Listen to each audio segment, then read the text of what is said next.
Hey, what's up guys? Today we're going to be checking out the Rapoo VT2 Max Gen 2. This is a budget lightweight wireless gaming mouse from Rapoo, and it's retailing currently for just $55 USD, which is very cheap.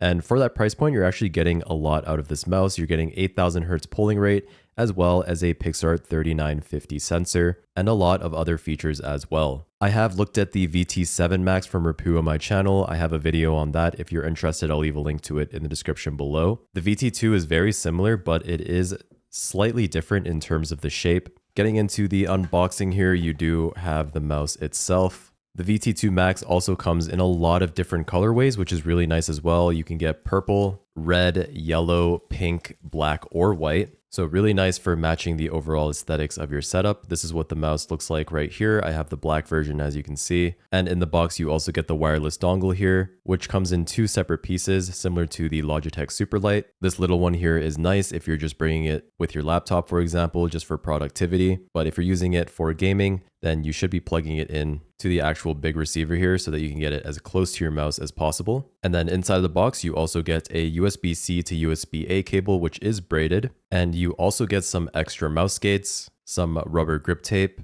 and just some basic documentation as well, which is really nice to see, especially at this price point. It's nice that they give you grip tape and some extra skates along with the mouse. Okay, so as for the mouse itself, on the top here, you do have two buttons that you can program to whatever you want, but by default, it's a DPI changer. So the top one is going to raise the DPI, bottom one is going to lower the DPI. And then on the bottom here as well, you also have a programmable button that you can map to whatever you want through the software. This does come with stickers on the skates, so do make sure you peel those off, of course. Definitely don't want to leave those on. I think it was Linus Tech Tips that was reviewing a mouse and he forgot to peel these off. But yeah, really simple. Bottom of the mouse, you have a on-off switch. And then you also have this compartment right here to store the wireless receiver. And this is great for traveling. If you're traveling with your laptop, for example, you don't want to lose that wireless receiver. There's a nice little compartment here that you can put it in, which is great for moving around. As for the mouse itself, pretty minimalistic. You have the logo on the back and then the Max branding on the left side here. There is a standard version of the VT2 as well. Obviously, this is the Max version. The differences are the sensor on the standard version is the Pixart 3395 and the sensor on the Max is the Pixart 3950 Ultimate. And also the switches are different as well. In the standard version, you get Omron mechanical switches, whereas in the Max version, you get Rapoo's optical switches. Speaking of the switches, mouse 1 and 2 are very clicky and tactile. There's very little post and pre-travel. Same thing with the side buttons, they're very clicky. Not as mushy as something like the G Pro Superlight. Pretty tactile, and then the scroll wheel here as well has very smooth steps. They're not super defined, but you can definitely still feel them. And then pushing down mouse 3 also is very easy, not too tight at all. And again, inside of the VT2 Max are the Rapoo custom optical switches, and these have a switch durability of 120 million clicks. So really quick, I'm going to do a sound test of all of the switches on this mouse so you can get an idea of how these optical switches sound and how all of the other switches sound as well.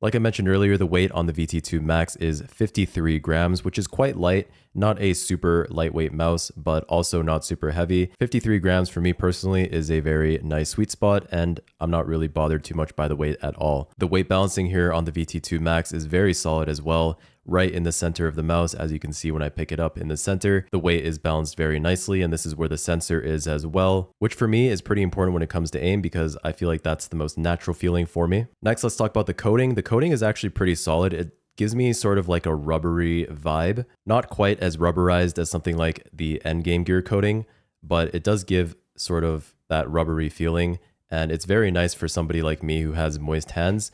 I can grip this mouse very easily. I really have no complaints about this coating. It's pretty solid. One thing that this mouse is lacking a little bit in is the build quality. That's one thing that you'll immediately notice when you pick up this mouse is you can definitely tell it's in that budget price range. Just from the build quality, it feels pretty hollow, but that doesn't really affect the performance of it at all. Like if I squeeze on the side of the mouse, it doesn't creak or bend or anything like that, and if I shake it, there's no rattling whatsoever, but when you pick up the mouse, you can definitely tell that it is a budget mouse. As for the battery life, inside of the VT2 Max is an 800 milliamp hour battery, which is actually quite a decent size, and this is the same for both the standard and the Max version. And according to Rapoo, it's rated for 750 hours at 1000 Hz, which is pretty crazy, and then 120 hours at 8000 Hz, which is also really respectable. Alright, now let's talk about arguably the most important part of the mouse, which is the shape itself. Personally, I have 19 by 10 centimeter hands. I would classify this mouse as a medium/large mouse,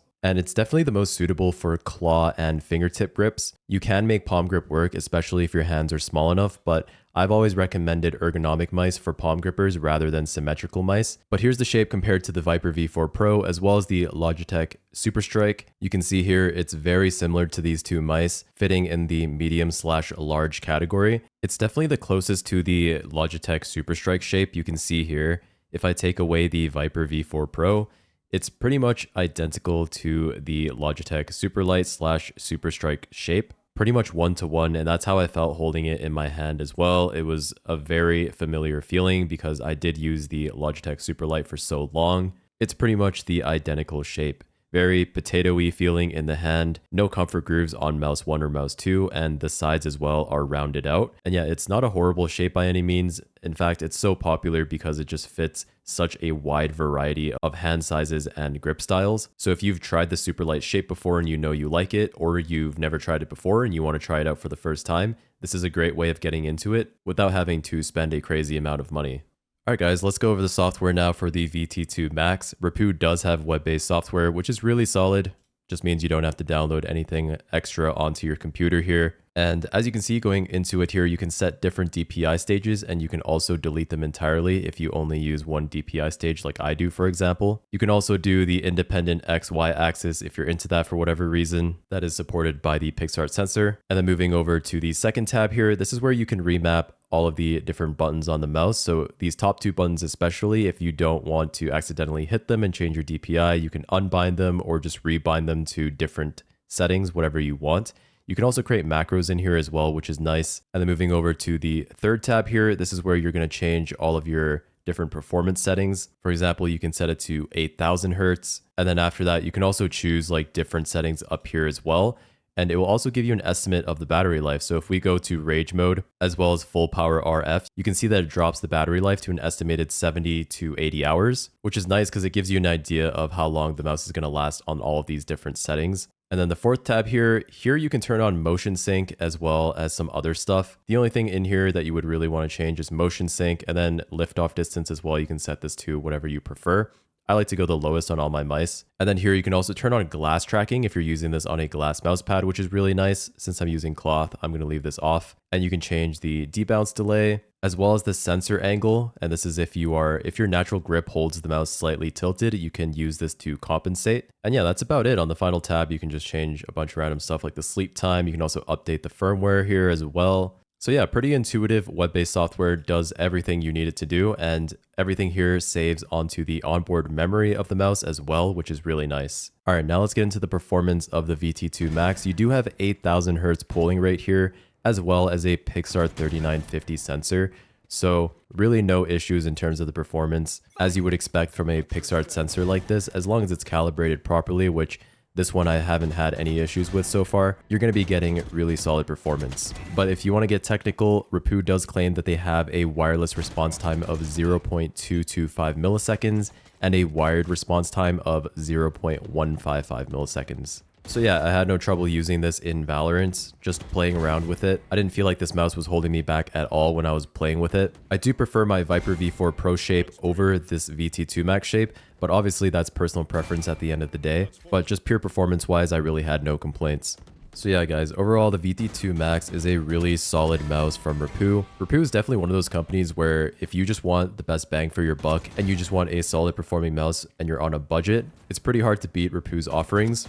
And they have so many different shapes and sizes as well, with again a lot of different colorways that you can pick and choose from to match your setup. So yeah, if you guys are interested in checking out the VT2 Max, I'll leave a link to it in the description below, but that's pretty much it. Hope you enjoyed the video and I'll see you in the next one.